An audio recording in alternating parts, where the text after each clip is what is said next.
Hello everyone, welcome back to एक live study point. आज हम लोग हिस्ट्री से चैप्टर 1 से जितने भी इंपॉर्टेंट क्वेश्चंस हैं उनको डिस्कस करने जा रहे हैं, जो कि आपको प्री बोर्ड में बहुत ज़्यादा हेल्पफुल होंगे। तो चलिए इस वीडियो को शुरू करते हैं। तो आज का हमारा सबसे पहला क्वेश्चन है कि नारीवाद या नारीवाद जो विचारधारा है वो क्या होता है, या आप उससे क्या समझते हैं, आपको बताना है। तो बेसिकली जब जो अधिकार जो समाज के द्वारा पुरुषों को दिया जाता है, चाहे वो सामाजिक हो, आर्थिक हो, राजनीतिक हो, किसी भी तरह की समानता जो होती है जो पुरुषों को दी जाती है, उसी समानता की सोच के आधार पर ना महिलाओं के लिए भी अधिकारों की मांग करना, अधिकारों के हित में जब बोध किया जाता है तो उसको नारीवादी किया जाता है। बेसिकली जब जो अधिकार जो है वो समाज द्वारा जो दिए गए हैं पुरुषों को, उन सेम अधिकारों के लिए महिलाओं के लिए भी मांगना और उनके हित में भी बोध करवाना उन सभी का, और जो समान अधिकार पुरुषों को वो महिलाओं को भी हो। तो ये वाली जो विचारधारा होती है इसी को हम कहते हैं नारीवादी। ठीक है, आई होप कि आपको क्लियर हुआ होगा। नेक्स्ट हमारा क्वेश्चन है कि 1861 में एकीकृत इटली का राजा किसे घोषित किया गया था? तो 1861 में इमैनुअल द्वितीय को घोषित किया गया था, ठीक है? और फ्रैंकफर्ट जो पार्लियामेंट था वो कब बुलाई गई थी? तो वो 1848 में बुलाई गई थी, इसको याद रखना, 1848 में। कौन सा ऐसा समझौता था जिसको महान समझौता कहा जाता था? तो वो था कॉन्स्टेंटिनोपल का समझौता। ये जो समझौता था ना, वो उसको ना महान समझौता भी कहा गया था, जिसका नाम था कॉन्स्टेंटिनोपल का समझौता, ठीक है? इटली का एकीकरण कब हुआ था? तो इटली का एकीकरण जो है वो 1859 से लेके 1871 के बीच में हुआ था, ठीक है? नेक्स्ट क्वेश्चन हम देखते हैं कि 18वीं जो शताब्दी आई तो उसमें किस सिद्धांत ने यूरोप के साथ-साथ सारे विश्व को प्रभावित किया था? तो ऑब्वियसली जो उदारता, समानता और जो भाईचारे की जो सिद्धांत जब उस टाइम जो चल रहा था, उसने ऐसा नहीं था कि यूरोप के साथ-साथ उसने पूरे विश्व को ही प्रभावित किया था इन 3 विचारधाराओं ने या सिद्धांतों ने, आप ये कह लीजिए, ठीक है? और ये बहुत ज़्यादा मोस्ट इम्पोर्टेंट क्वेश्चन है कि यातना शिविर क्या होते हैं? तो बेसिकली जो यातना शिविर होते थे ना, वो एक तरह के जेल होते थे, जिसमें ना बिना किसी कानून प्रक्रिया के, बिना मुकदमा चलाए, बिना किसी भी तरह की कानूनी प्रक्रिया के लोगों को ना कैद में रखा जाता था, और यहाँ पर उनको काफ़ी अत्याचार किया जाता था, उन पे यातनाएँ करी जाती थी। इसलिए इनको ना यातना शिविर कहते थे, ठीक है? और ये भी बहुत ज़्यादा इम्पोर्टेंट है, ये किसने कहा था कि यदि फ्रांस को छींक आती है तो जो शेष शेष जो यूरोप है उसको ठंड लग जाती है। ये किसने कहा था? तो ये मेटरनिख ने कहा था, ठीक है? नेक्स्ट हमारा इम्पोर्टेंट कि नेपोलियन के शासन के काल के बारे में बताना, ये भी बहुत ज़्यादा इम्पोर्टेंट क्वेश्चन है। आप कुछ इस प्रकार इसका आंसर लिख सकते हैं कि जब नेपोलियन था, तो उसने क्या किया था, जब फ्रांस फ्रांस पर वो अपना शासन चलाना शुरू किया, तो उसने क्या किया, प्रजातंत्र को हटा दिया और राजतंत्र को स्थापित कर दिया। अभी क्या हुआ था कि प्रजातंत्र को लाया गया था और राजतंत्र को हटा दिया गया था, परंतु जब नेपोलियन वापस आया, तो उसने फिर से प्रजातंत्र को हटा दिया और राजतंत्र को वापस स्थापित कर दिया, ठीक है? और नेपोलियन के समय ही क्या हुआ, जितने भी व्यापार था, उसमें आवागमन और जो संचार था ना, उसमें नेपोलियन के समय ही इसमें बहुत ज़्यादा विकास हुआ था, ठीक है?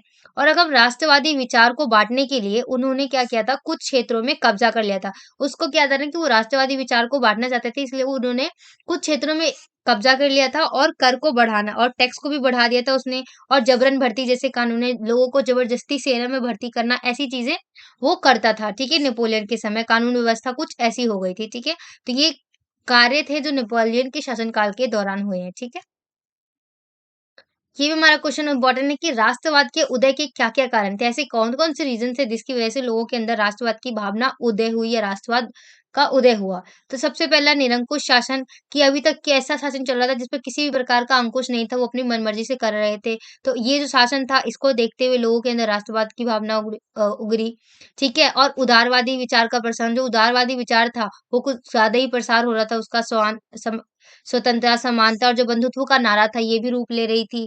और जब शिक्षित मध्यम वर्ग था, उसकी बहुत ज़्यादा इम्पोर्टेंट भूमिका थी किसमें, राष्ट्रवाद को उदय में, ठीक है?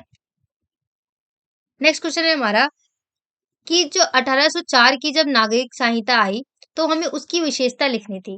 नागरिक संहिता आई थी 1804 में, ठीक है? हमें उसकी विशेषता बतानी है। तो सबसे पहला इसका ये था कि जन्म पर आधारित जितने भी विशेष अधिकार थे, उसको समाप्त कर दिया गया था इस संहिता के अनुसार, और कानून के सामने ना जितने भी समानता, संपत्ति, ये जो अधिकार थे, उनको सुरक्षित किया गया कानून के समक्ष, ठीक है?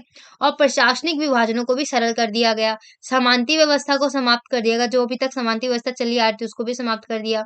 किसानों के जो भू-दासत्व और जो जागीरदारी शुल्क थे और जो शहर थे ना उसमें कारीगरों की श्रेणी में क्या होता था ना, नियंत्रण रहता था, तो उस नियंत्रण को भी हटा दिया गया, ठीक है? तो ये कुछ कार्य थे जो नागरिक संहिता के समय हुए थे या नागरिक संहिता की विशेषताएँ हैं, या आप ये भी कह सकते हैं। नेक्स्ट क्वेश्चन हमारा कि फ्रांसीसी क्रांति एवं राष्ट्रवाद के बारे में हमें बताना है। तो बेसिकली जब राष्ट्रवाद की पहली स्पष्ट अभिव्यक्ति तब हुई थी जब फ्रांसीसी क्रांति हुई थी, राइट? तो कब 1789 में हुई थी, फ्रांसीसी क्रांति के साथ शुरू हुई थी, ठीक है? और जो फ्रांसीसी क्रांति थी ना उसने ना राजनीतिक और जो संवैधानिक बदलाव थे वो हुए थे उस टाइम। और उसने क्या था, जो प्रभुसत्ता था वो राजतंत्र से निकल कर कहाँ चली गई थी, फ्रांसीसी नागरिकों के पास चली गई थी, ठीक है? और जब फ्रांसीसी नागरिकों के पास चली गई तो इस क्रांति ने घोषणा की कि जो लोग है ना वही अब राष्ट्र का गठन करेंगे, वही उसकी नियति भी तय करेंगे, राइट? और 19वीं सदी के दौरान क्या हुआ, जब राष्ट्रवाद एक ऐसी ताकत बनकर उभरा था ना, जिसने यूरोप की जो जितनी भी राजनीतिक और जो मानसिक जगत था, उसमें भारी परिवर्तन ला दिया था, बहुत ज़्यादा चेंज ला दिया था, ठीक है? और इन परिवर्तनों के लास्ट में क्या हुआ, अंततः क्या हुआ कि जो यूरोप था उसमें बहुराष्ट्रीय जो वंशीय साम्राज्य के स्थान पर राष्ट्र राज्य का उदय हुआ। जो अभी तक वंशीय साम्राज्य चलते हुए आ रहा था वो खत्म हुआ और राष्ट्र राज्य का उदय हुआ। और राष्ट्र राज्य में क्या हुआ, ना केवल उसके शासकों बल्कि जो उसके अधिकांश नागरिक थे ना, उनमें एक साझा पहचान बना, उनके अंदर एक साझा पहचान की भावना आई। और इतिहास और जो विरासत था उसके लिए भी उनके अंदर साझेपन का भावना हुई, ठीक है? तो इस प्रकार आप कह सकते हैं कि ये फ्रांसीसी क्रांति और राष्ट्रवाद के बारे में आप कुछ इस प्रकार लिख सकते हैं। तो नेक्स्ट क्वेश्चन हमारा मोस्ट इम्पोर्टेंट क्वेश्चन कि जोल्वेराइन क्या था?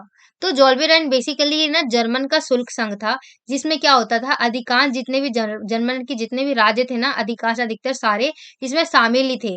और ये जो संघ था वो 1834 में बनाया गया था प्रशा की पहल पर। किसकी? प्रशा के पहल पर इसको स्थापित किया गया था इस संघ को। यह एक जोल्वेराइन एक जर्मन शुल्क संघ था, ठीक है? और इसमें क्या हुआ था, विभिन्न राज्यों के बीच क्या था, जितने भी शुल्क अवरोध थे, अलग-अलग राज्यों के बीच ना शुल्क अवरोध थे, तो उनको समाप्त कर दिया गया था इस जॉल्वेरन के तहत, ठीक है? और जो मुद्रा की संख्या थी ना वो 2 कर दी थी। पहले क्या थी, 20 थी मुद्राओं की संख्या, पर अब 2 कर दी गई थी, है ना? और ये जो संघ था वो जर्मनी के आर्थिक एकीकरण का प्रतीक है। अगर हम बात करें जर्मनी के एकीकरण में, तो उसमें जो आर्थिक रोल था वो इस संघ ने निभाया था, ठीक है? तो बेसिकली जोल्बेराइन क्या था, एक जर्मन शुल्क संघ था जो 1834 में प्रशा की पहल पर स्थापित किया गया था, जिसके तहत क्या हुआ था, जो राज्य थे, विभिन्न राज्य उनके बीच में शुल्क अवरोधों को समाप्त कर दिया गया था। नेक्स्ट क्वेश्चन है हमारा कि वियना कांग्रेस क्या था? इस संधि के तहत कौन-कौन से मुख्य 3 निर्णय लिए गए थे? हमें ये बताना है। तो वियना कांग्रेस क्या था ना कि 1815 में जब ब्रिटेन, रूस और ऑस्ट्रिया जैसी जो शक्तियाँ थी, जिन्होंने मिलकर क्या किया था, इनके प्रति इन्होंने ना मिलकर एक समझौता तैयार किया था, ठीक है? और इसलिए वो कहाँ पर इकट्ठा हुए थे? वियना में। और जिसकी अध्यक्षता की अगर हम बात करें तो ऑस्ट्रियन के चांसलर थे ड्यूक मेटरनिक, इन्होंने इसकी अध्यक्षता करी थी। और क्योंकि वो वियना में इकट्ठा हुए थे जो जिन्होंने मिलकर नेपोलियन को हराया था ना, जैसे रूस, ऑस्ट्रेलिया वगैरह, इन्होंने मिलकर एक प्रतिनिधि यूरोप के लिए एक समझौता तैयार किया था, कहाँ पर? वियना में। इसलिए इसको वियना कांग्रेस या वियना संधि भी कहा जाता है, ठीक है? और अगर हम बात करें इसकी 3 निर्णय की, तो पहला निर्णय यह था कि सीमाओं पर कई राज्य कायम कर दिए गए, ताकि क्या हो ना, जो फ्रांस है, वो भविष्य में और आगे ना बढ़ पाए, अपना विस्तार ना कर पाए, इसलिए सीमाओं पर क्या किया, राज्य को कायम कर दिया गया। और दूसरा कि जो फ्रांसीसी क्रांति थी ना, उसके दौरान हटाए गए जितने भी बुर्बो वंश थे, उनको सत्ता में बहाल कर दिया गया। हुआ क्या था कि बुर्बो वंश को हटा दिया गया था, तो उनको वापस से सत्ता में बहाल कर दिया गया, ठीक है? और जो तीसरा राजतंत्र था ना, उसको जारी कर दिया गया था। तो ये 3 निर्णय थे, जिसको लागू किया गया था वियना संधि के तहत, ठीक है? पहला कि राजनीतिक सीमाओं पर राज्य कायम कर दिया गया, दूसरा कि फ्रांसीसी क्रांति के दौरान जितने भी बुर्बो वंश को हटाया गया था, उनको सत्ता में वापस लाया गया और तीसरा राजतंत्र था, उसको जारी कर दिया गया, ठीक है? नेक्स्ट हमारा क्वेश्चन कि इटली के एकीकरण की प्रक्रिया का हमें वर्णन करना है।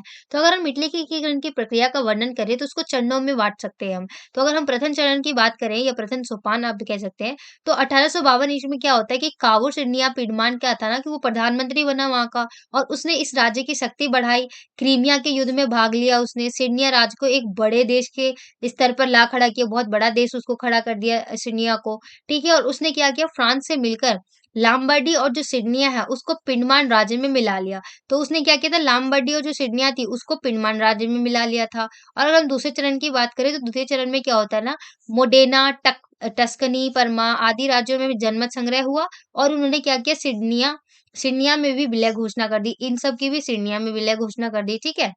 और अगर हम तृतीय चरण की बात करें तो इसमें क्या होता है, सन 1860 ईस्वी में क्या होता है, जो गैरीबाल्डी होता है उसने ना सिसिली और नेपलस को विजय किया और विक्टर इमैनुअल ने चर्च राज्य के जो 2 भाग थे ना उन पर अधिकार कर लिया, ठीक है? और अगर चतुर्थ चरण की बात करें सबसे लास्ट में क्या होता है, तो सन 1860 ईस्वी में जो ऑस्ट्रो प्रसा थी उसने युद्ध के परिणाम स्वरूप क्या किया, जो वेनेशिया था ना उस पर आधारित हो गया, अधिकार कर लिया उसने, ठीक है? और उस पर और फिर 1870 ईस्वी में क्या होता करता है कि जब फ्रांस और जो प्रशा युद्ध था उसके फलस्वरूप जो रोम था उस पर अधिकार हो गया, ठीक है?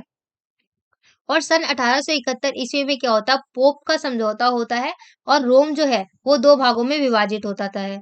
क्योंकि पोप का समझौता होता है और जो रोम था वो 2 भागों में विभक्त हो जाता है, विभाजित हो जाता है और इस प्रकार क्या होता है, जो इटली होता है वो एकीकृत इटली का जन्म होता है। इकट्ठा इटली एकीकृत इटली का जन्म होता है, ठीक है? और इसी के साथ हमारा ये चैप्टर खत्म होता है। अगर आपको कोई भी चीज़ पूछनी हो तो please do right in the comment section, और अगर आपको वीडियो पसंद आई है तो do like, share and subscribe, and thanks for watching.